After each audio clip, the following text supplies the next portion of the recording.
La Revolución Mexicana fue un conflicto armado que se inició en México el 20 de noviembre de 1910.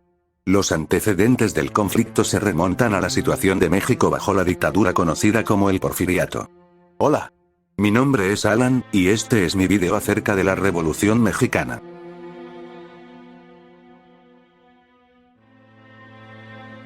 Porfirio Díaz ejerció el poder en el país de manera dictatorial desde 1876 hasta 1911. Durante estos 35 años, México experimentó un notable crecimiento económico y tuvo estabilidad política, pero estos logros se realizaron con altos costos sociales, que pagaron los estratos menos favorecidos de la sociedad y la oposición política al régimen de Díaz. Durante la primera década del siglo XX estallaron varias crisis en diversas esferas de la vida nacional, que reflejaban el creciente descontento de algunos sectores con el porfiriato.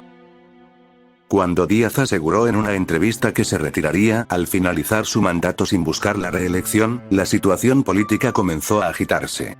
La oposición al gobierno cobró relevancia ante la postura manifestada por Díaz.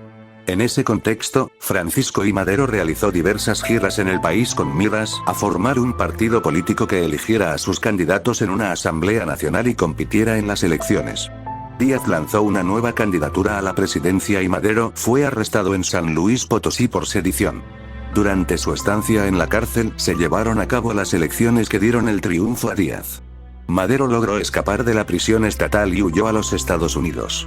Desde San Antonio, Texas, el 5 de octubre de 1910, proclamó el Plan de San Luis, que llamaba a tomar las armas contra el gobierno de Díaz el 20 de noviembre de 1910.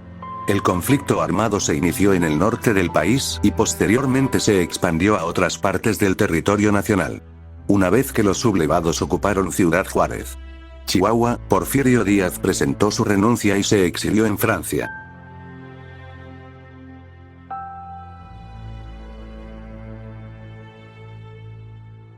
Lo sucedió Francisco León de la Barra como presidente interino. En 1911 se realizaron nuevas elecciones en las cuales resultó electo Madero.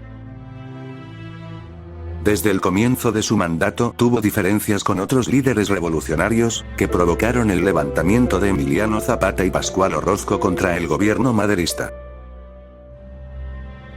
En 1913 un movimiento contrarrevolucionario, encabezado por Félix Díaz, Bernardo Reyes y Victoriano Huerta, dio un golpe de estado.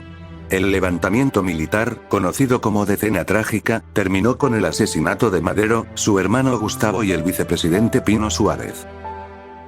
Huerta asumió la presidencia, lo que ocasionó la reacción de varios jefes revolucionarios como Venustiano Carranza y Francisco Pancho Villa.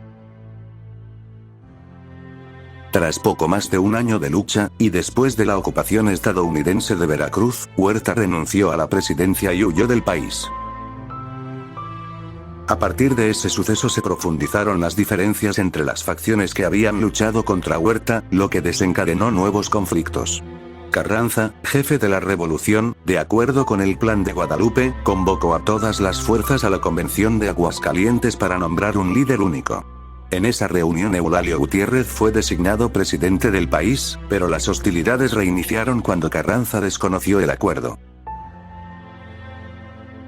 Después de derrotar a la convención, los constitucionalistas pudieron iniciar trabajos para la redacción de una nueva constitución y llevar a Carranza a la presidencia en 1917.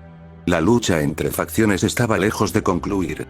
En el reacomodo de las fuerzas, fueron asesinados los principales jefes revolucionarios: Emiliano Zapata en 1919, Venustiano Carranza en 1920, Francisco Villa en 1923, y Álvaro Obregón en 1928.